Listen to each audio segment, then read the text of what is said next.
police released new images of the Manchester bomber and asked the public for help in tracing his movements. The CCTV pictures of Salman Abedi were taken on the night he murdered 22 people at the Manchester Arena. As police make more arrests and speak of significant progress, the terrorism threat level is reduced from critical to severe. The public should be clear about what this means. A threat level of severe means an attack is highly likely. The country should remain vigilant. The mother of one teenage victim of the bombing has described how she tried to comfort her dying daughter. I was rubbing her hands, I was rubbing her tummy, and I was rubbing her face, and all the images are so vivid now. We'll have the latest from Manchester. Also tonight, bank holiday chaos as British Airways cancels all flights from Heathrow and Gatwick because of a global computer failure. There's Giroud pulling it back! Arsenal in front once more! And no double for Chelsea. It's a stunning victory for their London rivals Arsenal in the FA Cup final at Wembley.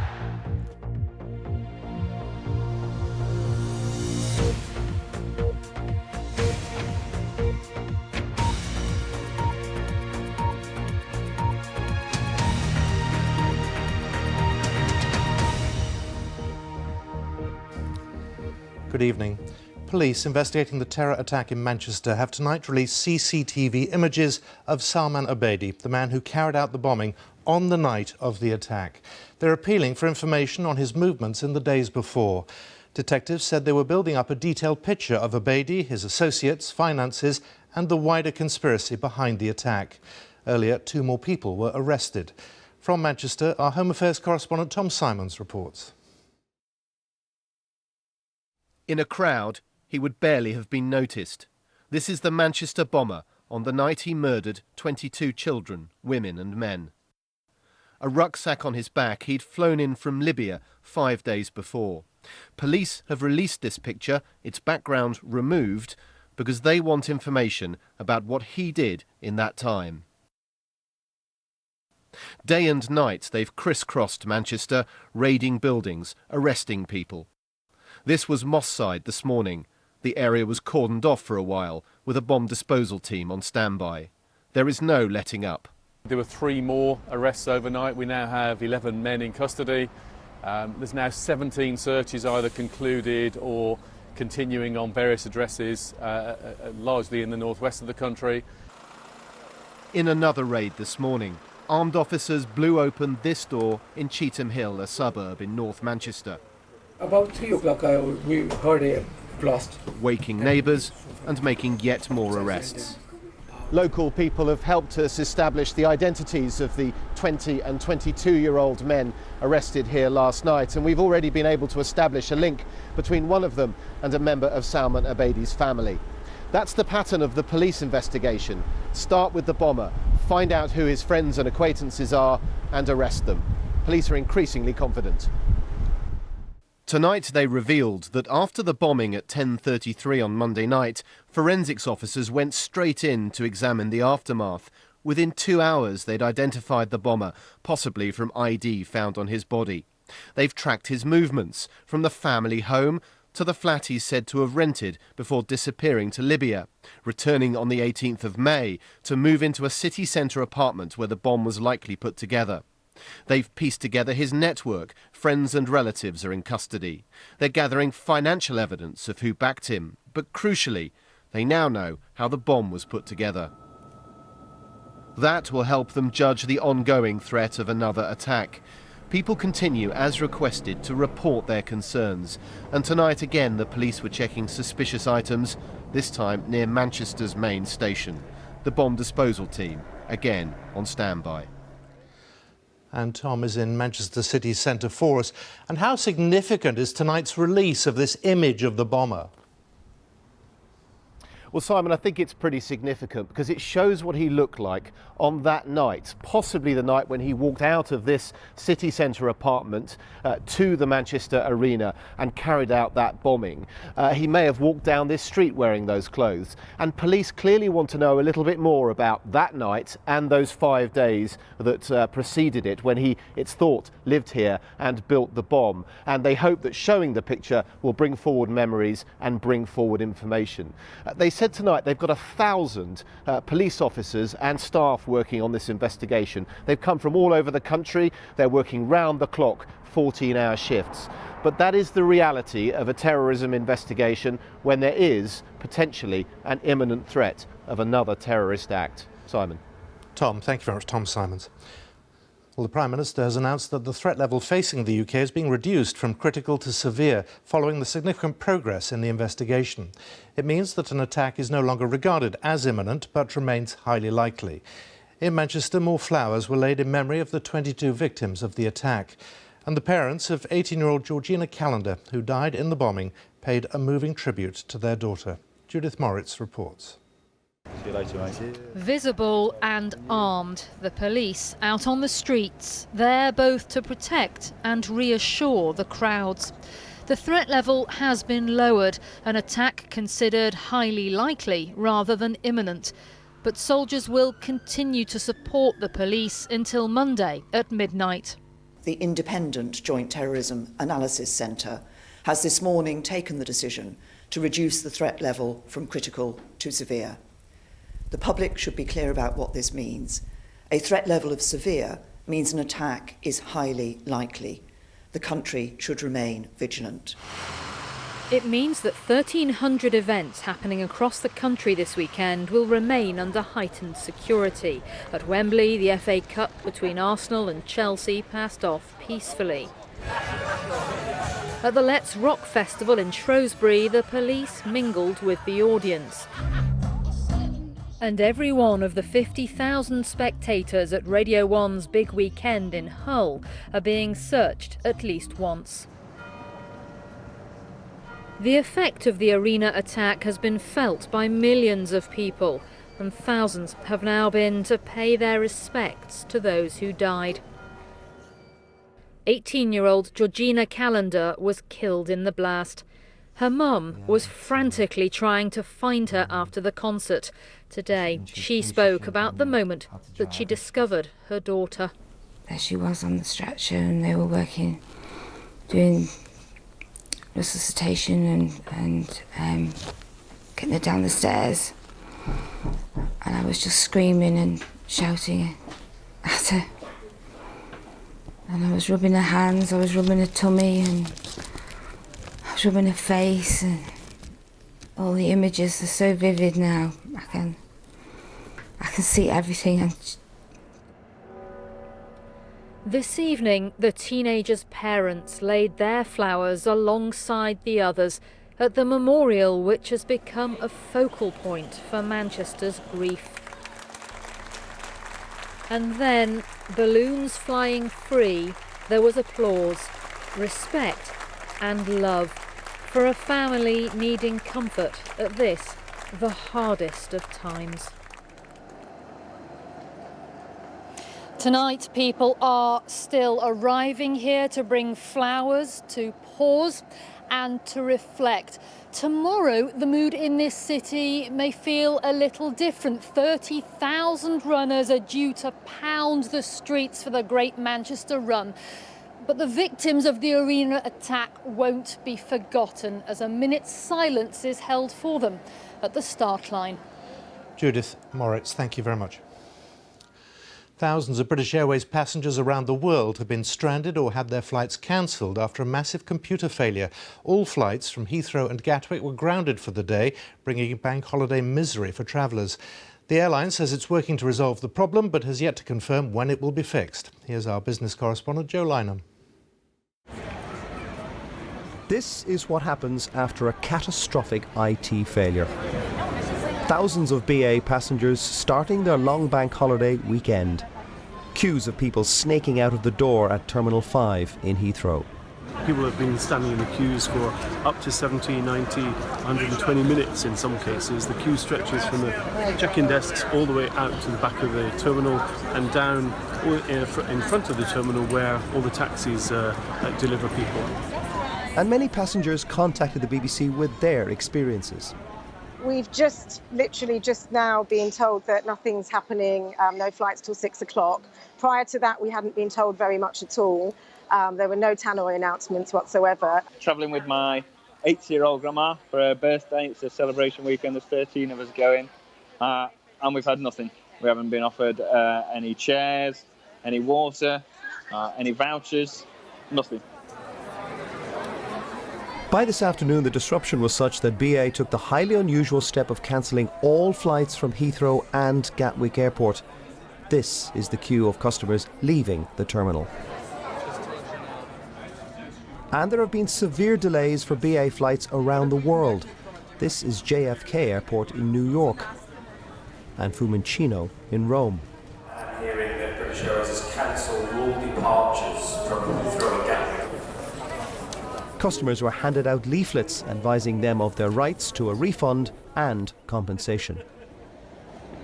BA said that a problem with the power supply had caused the IT outage, affecting everything from check-in to boarding to baggage throughout the airline's global network, and it apologised to its customers. A senior figure in the aviation industry said an IT failure of this magnitude was extraordinary and rarely seen. He added that BA had taken the right step to stop all departures. For some BA passengers, though, the long bank holiday weekend could be very long indeed. Joe Lynham, BBC News. Our correspondent Simon Jones is at Heathrow tonight. So what's the news for passengers tonight and tomorrow? Well, the big complaint from passengers during the day was a lack of information, and I'm afraid that is continuing into this evening. Now, the company says it's working tirelessly to get the computers back up and running again, but when I spoke to them a short time ago, they couldn't give me any timescale on how long that might actually take. It says overnight it's expecting long-haul flights coming into London to be able to take off with a view to landing in the morning, and it's hoping services will resume in the morning, but that seems a hope rather than a firm expectation. So if you are due to travel, the idea is check social media or the website, which is now back up and running after crashing earlier. Simon, thank you very much. Simon Jones. The G7 summit of world leaders in Sicily has ended without an agreement on climate change after Donald Trump refused to commit to a deal to cut carbon emissions. 6 world leaders, including Theresa May, reaffirmed their commitment to proposals agreed in Paris 2 years ago. But President Trump took to Twitter to say he would make a decision on whether to sign up next week. From Sicily, James Landale reports. This summit was all about one man, and whether he was ready to stand shoulder to shoulder with these fellow leaders to tackle the world's problems. Well, Donald Trump did turn up, but he didn't always look comfortable, and he refused to reaffirm his country's commitment to curb carbon emissions, to the anger of his allies. The entire discussion about climate was very difficult, if not to say very dissatisfying. We have a situation where 6, and if you include the EU, 7 are against 1. Scientists believe that global warming is changing the world's climate, and 2 years ago in Paris, almost 200 nations agreed the first legally binding targets to scale that warming back. Today, 6 leaders reaffirmed their strong commitment to implement that deal swiftly, but the president refused, fearing it could cost American jobs, tweeting that he'd make a decision next week. As he left for home, the president said nothing about the Paris deal, but told US troops in Sicily that his overseas tour had been a success. From Saudi Arabia to Israel to NATO to the G7, we made extraordinary gains on this historic trip. This disagreement over climate change has shown that Donald Trump is ready and willing to confront his allies in Europe. In stark contrast to the warm words he offered partners in the Middle East. James Landale, BBC News, Sicily. Now with all the sport, and there's a lot of it, here's Carthy Nyanasegram at the BBC Sports Centre. Carthy. Yeah, there are indeed 4 finals. In fact, Simon, the FA Cup was won by Arsenal for a record 13th time. And their manager, Arsene Wenger, also has a new managerial record with a 7th trophy. Afterwards, Wenger admitted that he will reveal whether he will stay at the club or not this week. David Ornstein reports from Wembley. Security was understandably tight as Wembley welcomed 90,000 fans for the showpiece of English football. After an impeccably observed minute's silence, Arsenal made a blistering start, opening the scoring through Alexis Sanchez. Sanchez is in to score, the flag is up though. The goal finally given after suspicions of handball and offside in the build-up. It could have been worse for Chelsea, Gary Cahill making 2 goal-line clearances, and they were also rescued by the post. The Premier League champions suffered a further setback after half-time. Victor Moses shown a second yellow card for diving, but that briefly rallied the 10 men, Diego Costa with the equaliser. No sooner, though, had Chelsea finished celebrating than Arsenal were back in front, Aaron Ramsey timing his arrival to perfection, his club now the most successful in the competition's history.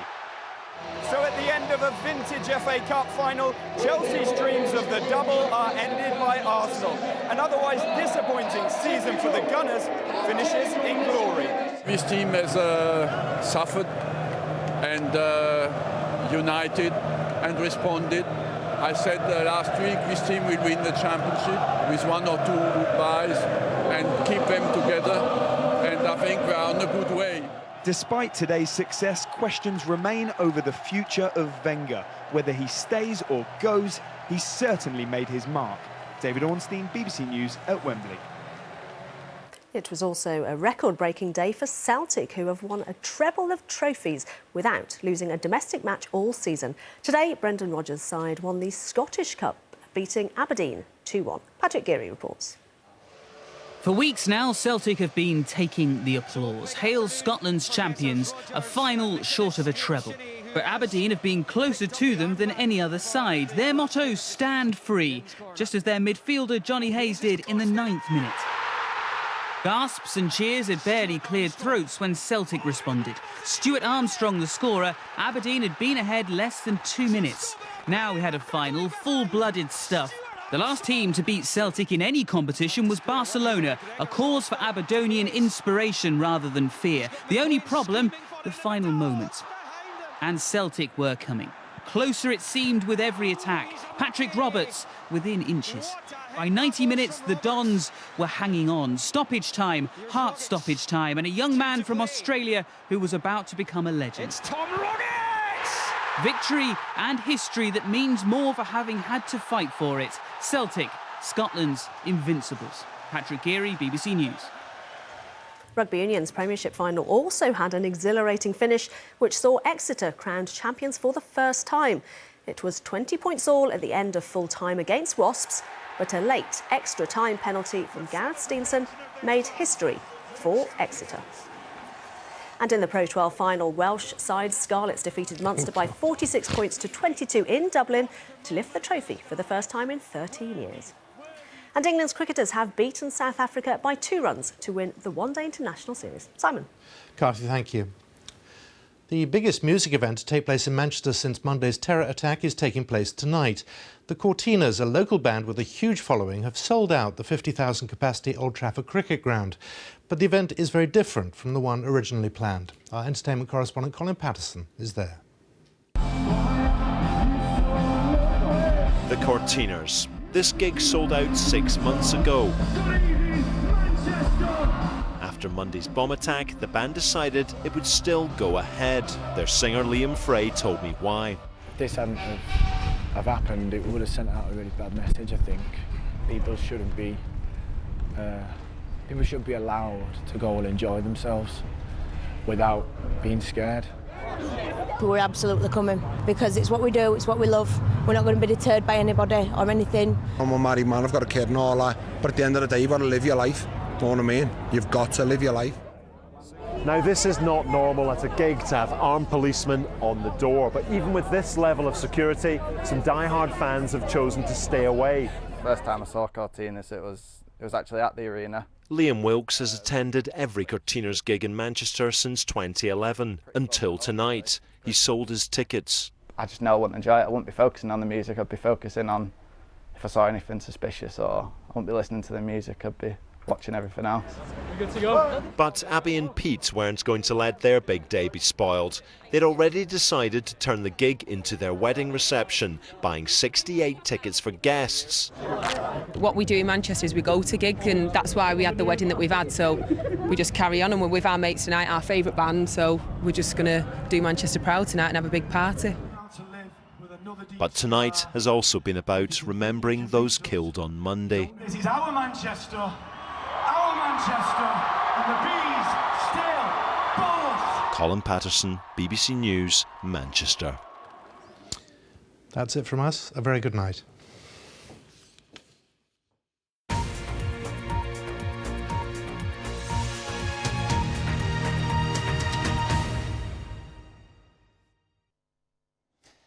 Plenty of